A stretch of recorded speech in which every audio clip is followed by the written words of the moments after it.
where, how do you, how do you create empathy for someone who does something to a child or something like that? You know? That was the biggest, I guess, moral dilemma that I had. That you had personally? Yeah, and because you're they you kind of learn to try and separate the person from the act, but when that's the act, it's just like I don't know, that's what drove a lot of people out of from working with them, That and for was the some one, huh? reason I stayed. And when I just thought of what that other guy said when I first started was, why do you do this? Because I can. And then I thought it was like my duty, because I saw so many people come and go, and for whatever reason I could work with them. And it fundamentally changed me, though. Yeah. um, Good and or it's bad or Well, there's just change? certain ways, and I bet you, if I actually, I think when we were talking on the phone, we might have touched on this, like, because I would be willing to bet that your wife has some of the same things. And like, number one, um, there's and this that might be not just sexual predators, but just in general, that the fact that when you go into a public place like a restaurant, you tend to, I will, like, always sit in a booth and always, like, against the wall, She does that. Yeah. and like, I don't want anyone behind me.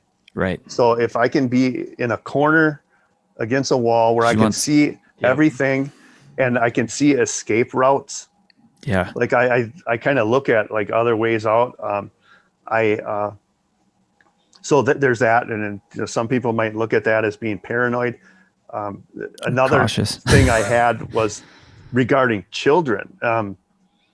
There were certain things that, and I actually talked with my wife about this, because I was like, I thought, is there something wrong with me? That when my kids were really little and they were in daycare, I would, if we went to talk to the daycare people, like, as a potential placement, if they had a male employee, my kids didn't go there.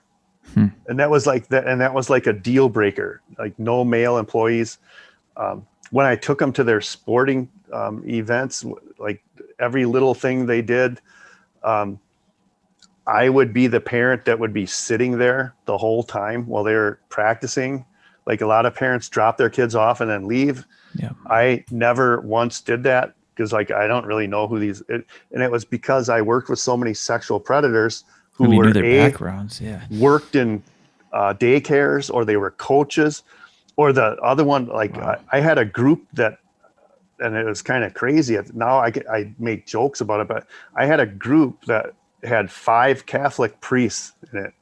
And and it's like, okay, I mean, you can make, like, insert joke here, but Right. It's real and life. and then there was and then the other one was, like, people, a lot of them got involved in Cub Scouts and Boy Scouts. And, like, I tell people I was really overjoyed the day my son told me he didn't want to be in the Cub Scouts. It's like, I was nervous every time. And so that's, it affected me in that way, like, a lot with kids. And so, and then I haven't, well, again, I'm sorry, I go off on tangents. I have this other No, story. it's all fascinating. Um, I had I was at a kid's birthday party, and I don't know if it was, like, I think it was one of my kids.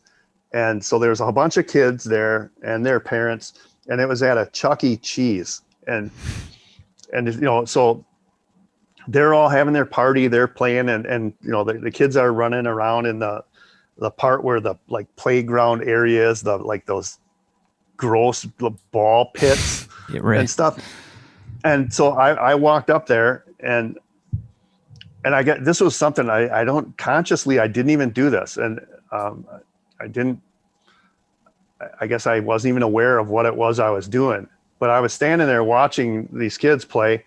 And one of the other parents, who was a friend of mine from when we were, like, in college, he came up and started talking to me. And I remember saying to him, like, he wanted me to come back because all the adults were back there talking while the kids were up here playing. And I said, oh, I'm going to hang out here for a little bit. And he's like, well, and he knew me. He's like, what's going on? And then I just blurred out to him. I'm like, those two guys over there? I said, I think they're child molesters.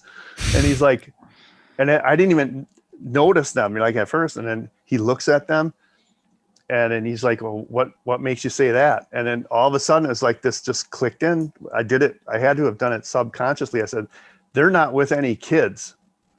Like, what adult goes to Chuck E. Cheese? You don't go there to eat their pizza. And, No. and I Maybe said, and like giant mice. and they're sitting in a booth like right next to the playground area, the ball pit thing. And so what I did was then I stood there and he said, well, I'm going to stand here with you then. And it was funny because he's intimidating. He's like a 6'3" black man. And it's like, so he's intimidating. And so we're just standing there and pretty soon, like these two guys, like they kind of looked like they were nervous. They got up and they left and no kids left with them. And he looks at me, he's like, how did you know that? And I'm like, I don't know.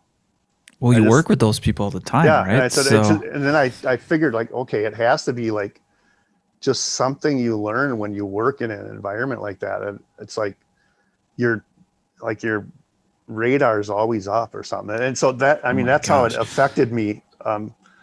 That like, I was like always on alert going places.